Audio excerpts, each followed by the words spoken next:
another thing that inspired me, especially as a kid, was just music.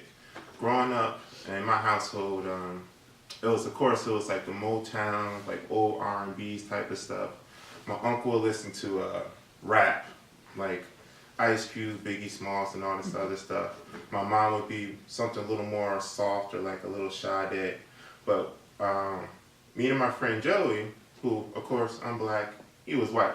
But it also opened me up to a different genre of music.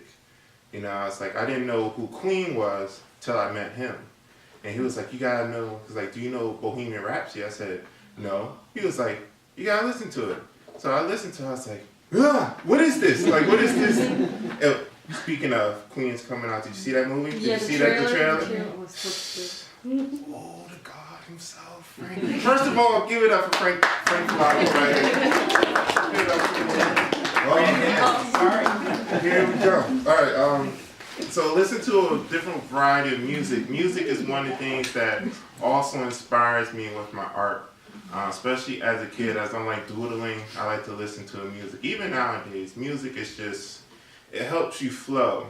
You know, it's like cooking without butter or something like that. It just, I got a text message. It just helps things flow, and it also helps you cooking, like it helps you cook. So I'm just going to kind of skip through like the most important part. So meeting him definitely changed my life. It definitely helped me grow and open my eyes to a wider range of things, and also different culture.